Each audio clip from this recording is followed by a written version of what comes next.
ada sebuah kisah yang dituturkan oleh Sufyan As-Tsauri, seorang ulama yang hidup pada masa tabi'in.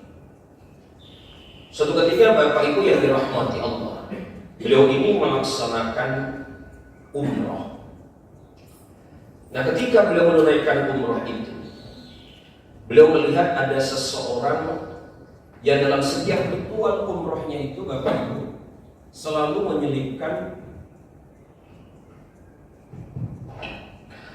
menyelipkan bacaan sholawat yang diperuntukkan bagi baginda Rasulullah. Ya, jadi kalau Bapak Ibu umroh itu kan rukunnya yang pertama memakai ihram, ya kan? Setelah itu tawaf, lalu kemudian minum air zam-zam, diikuti dengan sa'i dan ditutup dengan tahallul. Itu umroh seperti itu. Nah, orang ini Bapak Ibu senantiasa membaca sholawat sepanjang ritual itu. Nah, karena kepo Bapak Ibu, beliau ini mendekati orang itu. Pak, boleh nggak saya nanya? Kira-kira bahasanya begitu Bapak Ibu. Lalu beliau balik badan dan menatap Sufyan As-Tsauri. Kamu siapa? Saya Sufyan As-Tsauri. Jadi tidak menyebutkan kalau dia seorang ulama, Bapak Ibu sekalian. Cukup menyebut nama saja. Ada apa? Begini, tadi sepanjang ibadah saya perhatikan Bapak senantiasa membaca sholawat kepada baginda Rasulullah. Kalau saya boleh tahu, apa alasan Bapak melakukan itu semuanya? Nah, ini termasuk adab Bapak Ibu ya. Begitu melihat sesuatu yang diamalkan seseorang, kok rasanya tidak lazim menurut kita, jangan buru-buru menuduh, sesat dulu, tanya dulu, gitu ya, kira-kira begitu. Nah, lalu orang kemudian menyuruh mendekat Sufyan As-Tsauri. Begini, saya sampaikan ceritanya. Jadi waktu saya masih remaja, saya masih belia, saya itu diajak oleh bapak saya menunaikan haji. Namun di tengah perjalanan ayah saya ini sakit keras, dan tak lama kemudian ayah saya ini meninggal dunia. Betapa sedihnya saya, terlebih saya melihat wajah bapak saya ini hitam dan perutnya bengkak, sebagai pertanda bahwa beliau ini banyak berbuat dosa, Bapak Ibu. Nah, saya kemudian menunggu pemakaman sembari saya duduk di samping jenazah ayah saya itu. Nah, saat itulah saya tanpa sengaja tertidur, dan ketika tidur itu saya bermimpi. Saya melihat ada seorang laki-laki yang demikian tampan rupawan, harumnya luar biasa, cahayanya demikian terang. Dia mendekati kami, lalu dia mendekati jenazah ayahku, lalu dia usapkan tangannya ke wajah ayahku, dan seketika wajah ayahku itu kembali putih seperti sedia kala, dan perutnya kempis seperti semula. Ketika dia meninggalkan kami, ku pegang jubahnya, ku tarik. Siapa kamu? Lalu dia berbalik badan, menatapku sambil tersenyum dan bertanya, tidakkah engkau mengenaliku? Aku hanya menggelengkan kepala dan dia menjawab, akulah Muhammad Rasulullah. Sesungguhnya ayahmu ini banyak berbuat dosa, tapi sepanjang hidupnya ayahmu ini juga senang bersolawat kepadaku. Dan ketika dia mau meninggal dunia, dia meminta pertolongan kepadaku dengan membacakan sholawat untukku. Maka aku tunaikan janjiku kepadanya. Bapak Ibu, orang ini terbangun dan dia melihat jenazah ayahnya. Wajahnya sudah putih seperti sedia kala, dan perutnya yang bengkak kempis kembali seperti sedia kala. Ya. Nah, Bapak Ibu yang dirahmati Allah, cerita ini menggambarkan satu pelajaran penting. Betapa utamanya kita ini membacakan sholawat kepada baginda Rasulullah. Yang paling gampang, yang paling ringan kita membacakan Allahumma salli ala Sayyidina Muhammad wa ala ali Sayyidina Muhammad. Paling sederhana itu, ya kan? Karena memang di dalam Al-Quranul Karim ada anjuran yang sangat jelas untuk kita menyampaikan sholawat kepada baginda Rasulullah. Nah, yang kedua Bapak Ibu, cerita tersebut menggambarkan bahwa dalam kehidupan ini kita ini pasti berjumpa dengan berbagai kesulitan-kesulitan hidup. Betul tidak Bapak Ibu? Dan saya percaya kalau saya tanya satu demi satu di antara Bapak Ibu, pasti semuanya punya masalah. Betul kan? Kelihatan wajah-wajahnya penuh masalah depan saya ini Bapak Ibu. Ya. Ya kan? Ibu juga begitu Bu? Mungkin ada yang punya masalah dengan anaknya, ada yang punya masalah dengan suaminya, dengan istrinya, dengan bisnisnya, dan lain sebagainya. Singkat cerita, tidak ada orang yang luput dari berbagai masalah atau kesulitan hidup. Walaupun ada lembaga Bapak Ibu dengan pede mengatakan mengatasi masalah tanpa masalah. Tahu lembaganya apa? Pegadaian.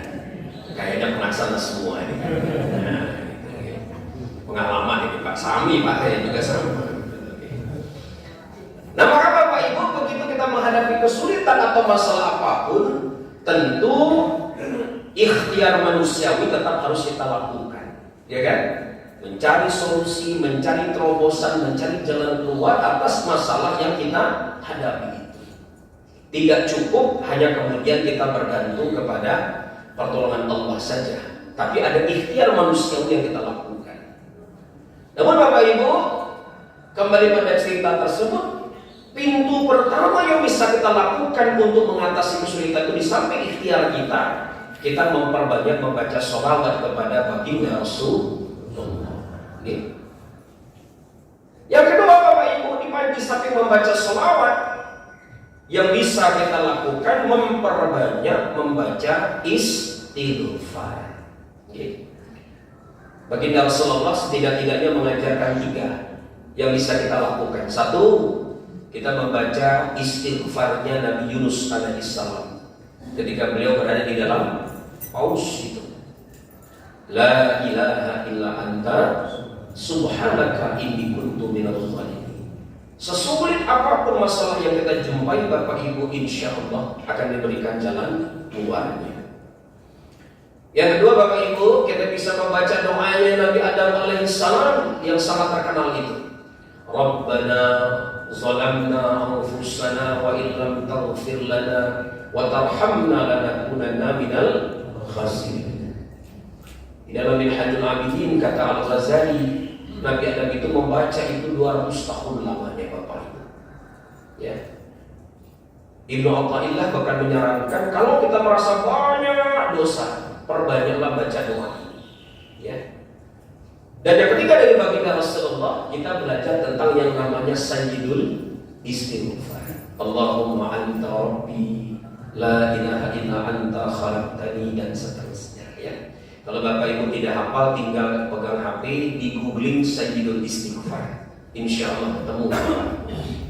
Nah cuma kalau kita sudah membaca istighfar, tentu saja tidak hanya istighfar doang, harus diikuti dengan pertaubatan yang sungguh-sungguh, yang kita sebut sebagai taubatan nasuha.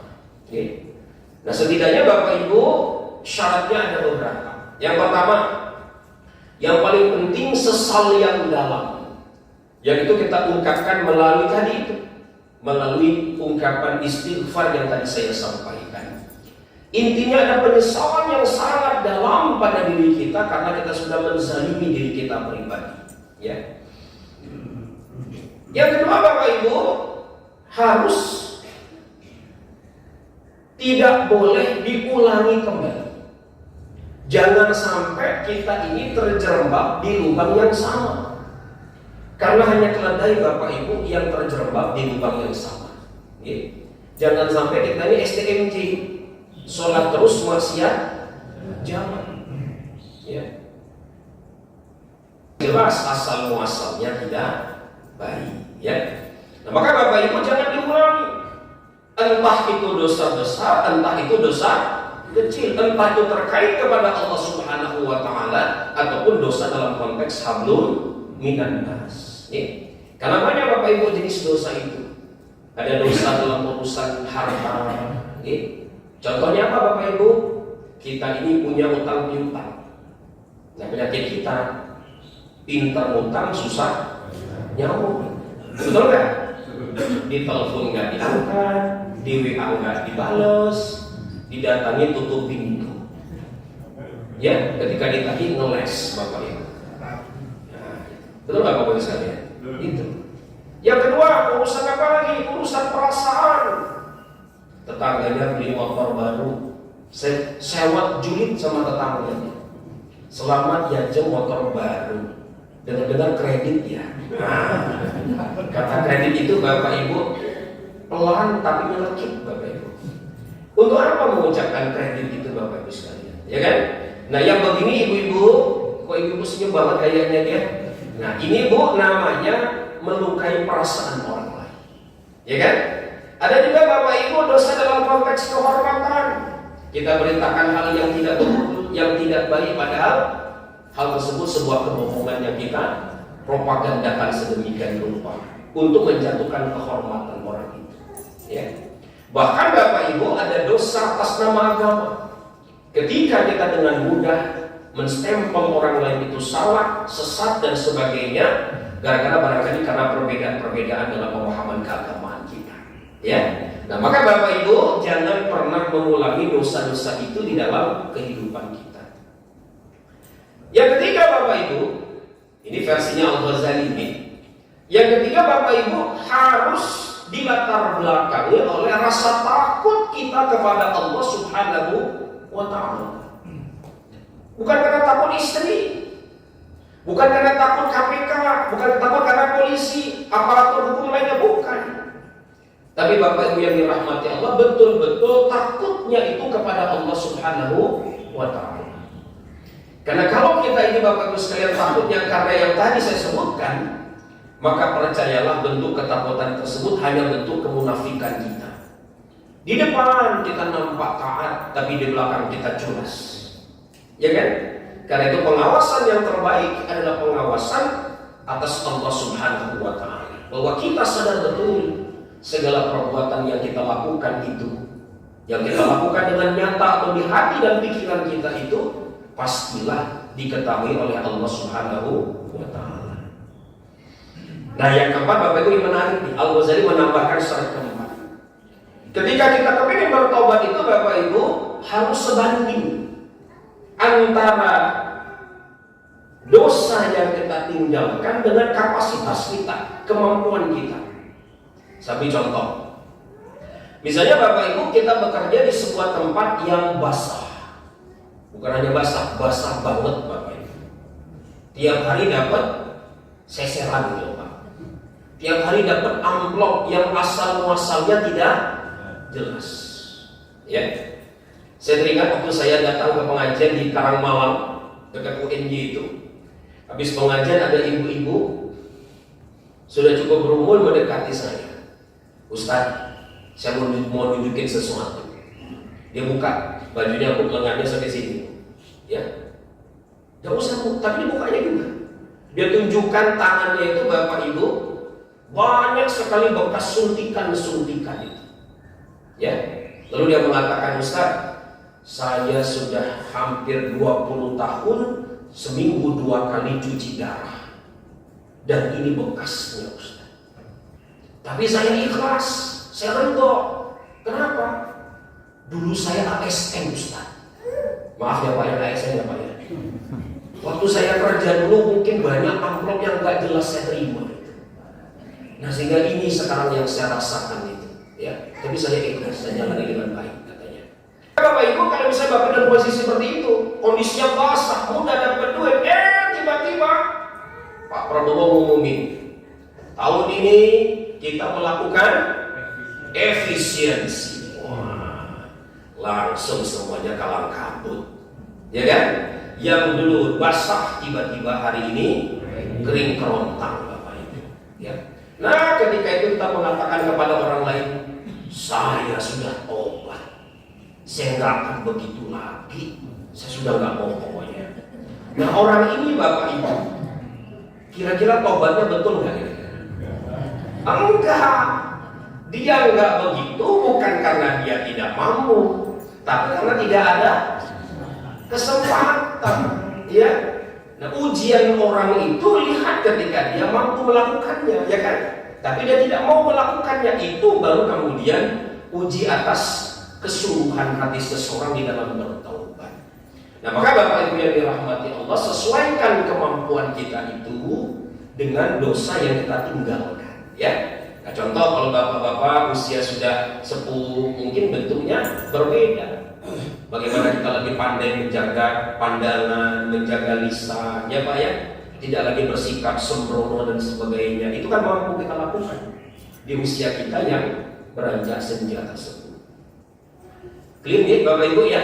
Nah, jadi kalau kita sudah membaca istighfar, sungguh-sungguh diikuti dengan pertaubatan yang harus kita lakukan. Nah Bapak Ibu, yang ketiga, yang terakhir, salah satu cara kita untuk menghadapi kesulitan hidup itu dengan perbanyak bersedekah kepada orang-orang yang membutuhkan, ya. Dan Bapak Ibu banyak cerita yang sudah berbicara tentang keajaiban bersedekah ini, ya. Insya Allah masjid ini pun tumbuh seperti ini, bisa kayak begini karena sedekah Bapak Ibu semuanya kan. Ya, mudah-mudahan Allah menerima sedekah Bapak Ibu. Nah, saya mau tutup Bapak Ibu dengan sebuah cerita yang terjadi pada Nabi Musa alaihissalam. Sadar Bapak Ibu, ada suami istri ngebet jadi orang kaya Bapak Ibu. Semula hidupnya kiri Bapak Ibu sekalian. Suatu malam istrinya bilang, suamiku, kenapa kita tidak mohon doa kepada Nabi Musa agar kita jadi orang sejahtera? Oh ya benar juga ya, kata suami. Maka Bapak Ibu besok mereka ketemu Nabi Musa, wahai Nabi Musa, tolong bantu kami, doakan kepada Allah agar kami ini hidupnya sejahtera. Maka Bapak Ibu, Nabi Musa menyanggupinya. Kemudian beliau seperti biasa naik ke atas bukit berdoa kepada Allah, ya Allah, sejahterakan dua umatku ini. Maka Bapak Ibu dijawab Allah, wahai Musa, sampaikan kepada umatmu itu, mereka akan kaya sejahtera selama 1 tahun. Saya baca cerita juga tak kejut juga Pak. Kok tumben otot perhitungan banget? Kayaknya cuma setahun Pak. Ya sudah, karena kita Allah disampaikan oleh Nabi Musa. Beliau sampaikan, Pak Bu, jenengan besok kaya. Tapi nun sewu, cuma setahun. Mau gak? Ya mau, saya mau katanya. Kami mau, gak apa-apa. Minimal pernah jadi orang kaya gitu. Ya udah Bapak Ibu sekalian, mereka pulang, terima kasih kepada Nabi Musa. Kemudian entah bagaimana ceritanya mereka kaya Pak. Kaya, ya berlimpah. Nah Bapak Ibu, ternyata mereka ini orang yang pandai bersyukur. Istrinya bilang, Pak, ini mumpung kita kaya, bagaimana kalau kita bangun rumah? Rumah itu nanti kita siapkan untuk siapapun yang musafir yang datang mampir ke rumah kita persilakan tinggal di situ sepuasnya. Kita suguhkan makanan terbaik untuk mereka. Bagaimana Pak? Suaminya setuju Bapak Ibu. Singkat cerita, dibangunlah rumah, dan rumah itu Bapak Ibu dilewati 7 jalan yang berseliweran di antaranya itu. Jadi siapapun yang masuk jalan pasti ketemu rumah itu. Jalan lain ketemu juga Bapak Ibu sekalian. Jadi banyak sekali orang yang datang dan dilayani oleh suami istri ini Bapak Ibu sekalian. Sampai ternyata Bapak Ibu lebih dari setahun mereka tetap kaya Bapak Ibu. Dan Nabi Musa ketemu, loh, kok tetap kaya? Ini yang salah Allah atau bagaimana ceritanya? Itu Pak. Nabi Musa kemudian tanya, ya Allah, kau katakan bahwa mereka ini hanya kaya selama setahun. Tapi kenapa mereka tetap kaya sampai hari ini? Allah menjawab Bapak Ibu sekalian, wahai Musa, sesungguhnya mereka mendapatkan rezeki dari 1 pintu. Tapi dengan 1 pintu itu mereka mengetuk pintu-pintu rezeki yang lainnya. Maka mereka pun sejahtera kaya sepanjang hidupnya. Ya. Jadi kalau Bapak Ibu ingin mengetuk pintu rezeki, perbanyaklah sedekah. Ya, insya Allah itu memudahkan Bapak Ibu dalam menjemput rezeki dan keluarkan Bapak Ibu dari kesulitan yang Bapak Ibu hadapi. Ya. Dan demikian Bapak Ibu yang dirahmati Allah, sedikit renungan yang bisa saya sampaikan tentang bagaimana kita bertobat dan pintu-pintu keselamatan yang bisa kita ketuk agar kita ini bisa keluar dari berbagai kesulitan yang kita hadapi. Ya. Terima kasih Bapak Ibu atas perhatiannya. Semoga sehat selalu, sehat fisiknya, sehat mentalnya, juga sehat kantongnya. Ya. Karena kalau kantongnya tidak sehat besok repot untuk lebaran ya. Mari Bapak Ibu kita tutup majelis ini dengan membaca doa kifaratul majelis. Subhanallahumma wa bihamdika asyhadu an la ilaha illa anta astaghfiruka wa atubu ilaik. Demikian dari saya, kurangnya mohon maaf. Wassalamualaikum warahmatullahi wabarakatuh.